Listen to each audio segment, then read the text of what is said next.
I'm just looking at an adorable picture. I want you to to indulge me for a moment.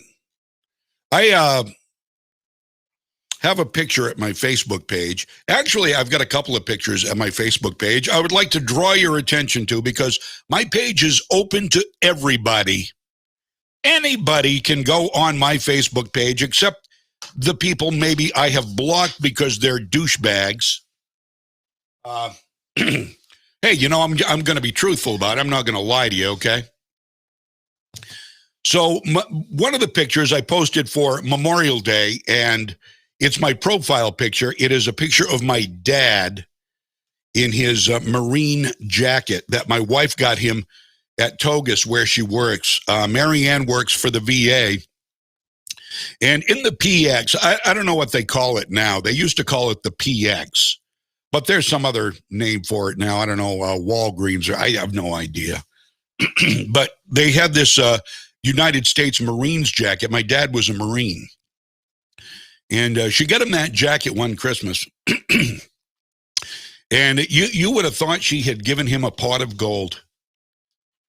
I mean, it was from both of us, but clearly she's the brains of the outfit. So he wore the Marines jacket. For one picture, I only got one picture of him in the Marine jacket, and it was in his house, our house, growing up. And look how proud he is. It's, again, this is on my Facebook page, which is open to everybody. So anybody can go, comment and like and see what's on my page. Everything's public. I hide nothing from anybody. It's the way we roll here on Legacy 1160. So there's my dad looking proud in his Marines jacket. And that was my Memorial Day picture. And then there was a family picture. I'd like to thank Carolyn Blaze, who is a great photographer from the China area. Carolyn was out. She's part of the camping gang my son and daughter go with every summer. And so we went up to, or down from here to Beaver Brook Campground in Monmouth, where they were this Saturday. And we spent the day with them.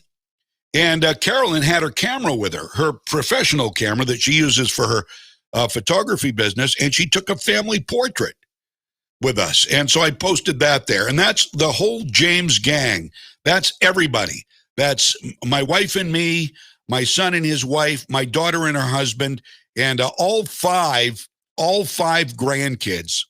I absolutely love it. It's our day at camp.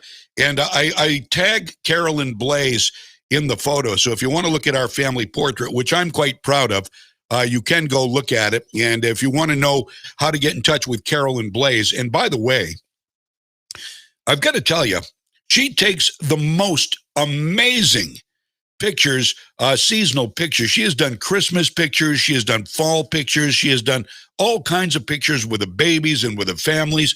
And we've got them hanging on the wall. And they are absolutely gorgeous. She does great work. And then my favorite of all, I think, was a cell phone capture. My favorite picture of all on my page, you can go see it. I wish you would. It's John Jon James. And again, the profile picture is my dad in his United States Marine jacket. So that's how you'll know you got me. I'll change that maybe later on today or maybe not. I just love that picture. I may leave that there this week. But scroll down and there is a picture of two of my grandsons. They're both about, they're 3 and 4 years old, respectively, or 2 and 3. Don't ask me. Just don't ask me. They're young. They're very young boys.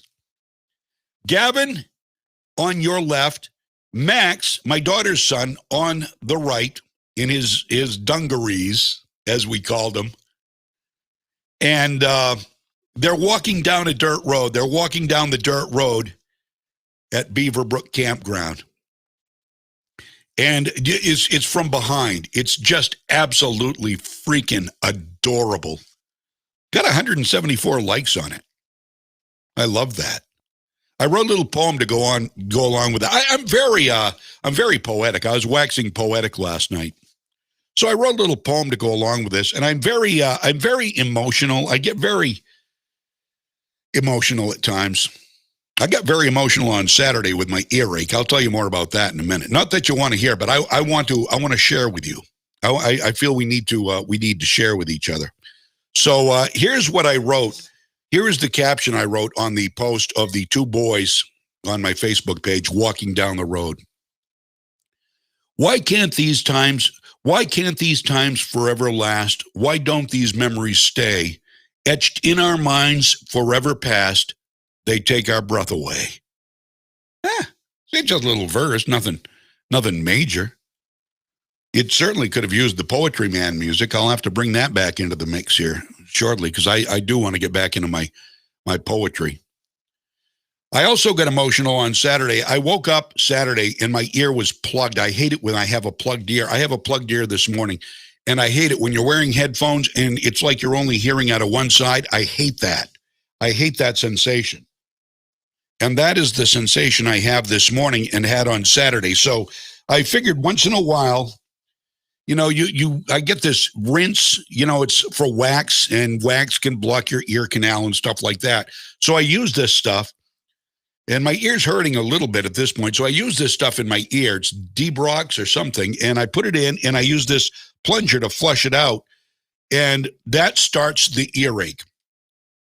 I have not had an earache this bad since it's been over 30 years. I was at WLAM in Lewiston, Auburn, back when it was on Washington Street. That goes way back. That goes back over 30 years. So this was killing me. I never, ever will go to the emergency room or any place. I'll wait for my doctor Monday, but I couldn't. It was so bad, I couldn't wait. I didn't even think I was going to be able to go to the campground, see the kids on Saturday. So my ear is killing me. I decided to go to Express Care or Urgent Care, whatever they call it, down where the old Digital in Augusta used to be off Route 27. And so I go in. Here's the deal. I just want to get you ready if you ever go there. Here's the deal on that. When you go into Urgent Care, before you go upstairs, where it's on the second floor, before you go upstairs, apparently, I find out you have to call them before you go in the building.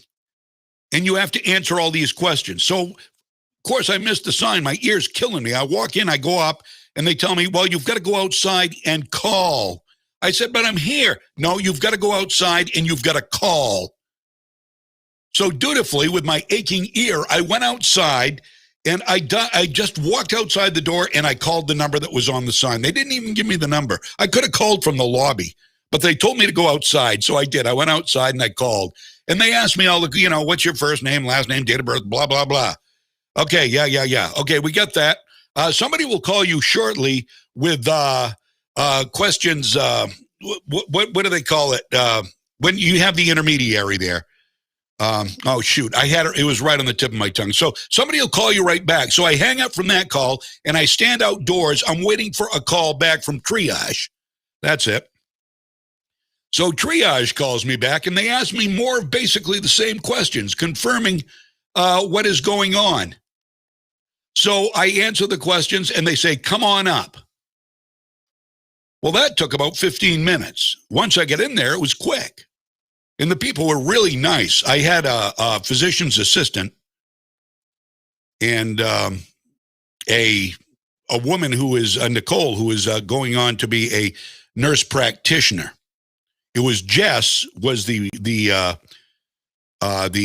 PA, and Nicole was the soon-to-be nurse practitioner. And they took care of me and tried to flush my ear out. They couldn't. But they gave me antibiotic and painkiller. So literally, on the way home, I said, my ear's hurting. I called my daughter, said, I'm not going to be able to make it to the campsite today. I wanted to get down there so bad, and they've been looking forward to Marianne and I coming down. I told Marianne, you got to go alone. I can't, this is killing. And my daughter could hear the pain in my voice. I called her on the way home. I said, honey, I can't. I said, it's killing me. And it was just killing me as I'm driving along there. I hung up with her, and I said a prayer. Dear God, please take the pain away. Please. I'm begging you. I didn't close my eyes. I kept my eyes wide open like Joe Biden did during the prayer on Memorial Day leering around at the young women. I saw him. Did you see that? He had like one eye open, just, hey, Joe, the eyes of Texas and the rest of the world are upon you. So anyway, I didn't close my eyes, but I said a prayer. And my wife had left. By the time I got home, she had gone. She was on her way to the campground. And I got inside. Good morning, Alan. Good morning, Dottie. And my ear was feeling better. And I called my wife, and she was waiting at Dunkin' Donuts in China, where we live. Not at Dunkin', but in China, for a coffee. I said, I'm feeling better. Can I go? And she came back and got me. So there it is. Here's my weekend story. So kudos to Express Care in Augusta. Maine General Express Care. Great people. I saw Carrie, an old friend of mine, was one of the receptionists there, and they were very nice. They were very good, and I got my antibiotic. My ear is feeling much better, although it's still very plugged, and it's just driving me cray-cray. All right, let's see what we've got for time here. I've got to watch the old clock. It's 9:19 right now. Wow, we're just getting started, and there is just a ton of stuff to talk about this morning on Legacy 1160 WSKW. Ton of stuff. Let me tease you with a little bit. I didn't post anything this morning teasing you about what's coming up. But Joe Biden has been caught bribing Russia. No surprise there. NBC did a story about Steve Bannon's war room. Proof that is making some impact in the country. And Cacklin Cammy does a joke that went awry at the Naval Academy as she tried out a little woke joke on the cadets, and it bombed. And she laughed because that's what she does. Cacklin Cammy. So we'll have that. Plus, a conservative woman who is probably the very best of the best when it comes to doing an impression of Kamala Harris. Quite cool. Let's start out with stuff going on locally, though. This shouldn't surprise you. The woke, by the way, please like and share the video. I'm not getting the comments, by the way. The comments are not showing up this morning on the stream for some reason, and I don't know why that is. Because I do not rely on the video stream any longer for the audio. What I'm going to do, just telling you right now watching the stream, I'm going to end the stream and I'm going to restart the stream during the first break, the video stream only. So we're going to restart the video stream so we can get all the comments. But please like and share, and please look for the stream when it restarts during the first break. I'm going to stop this one. I'm going to start anew. Let me start with this morning. Color me surprised. The leftist Kennebec Journal and Morning Sentinel, Central Maine newspapers, want to see D.C. become a state. Does that surprise you? Does that surprise you at all? They're urging Maine's two senators, Democrat Angus King and Rhino Susan Collins, to get behind the move to make D.C. a state. They would also like to see the filibuster eliminated so the Republicans can't stop D.C. from becoming a state. In short, our local newspapers, the Kennebec Journal and the Morning Sentinel, are in favor of single-party progressive rule. And that's all you need to know about that. They are part of the dangerous leftist Marxist progressive movement. The Kennebec Journal, the Morning Sentinel, and the Sun Journal, and the Portland Press Herald. Leftist newspapers, leftist ideology, and they want Marxism. They want socialism. They are woke. The woke culture lives at our local papers. Ain't that wonderful? And with that, we're going to take a break. Again, going to restart the video, so you're going to have to refresh and look for the new video. I'll be right back. This is Legacy 1160. I'm John James. Legacy 1160, WSKW. This is Molly from Rod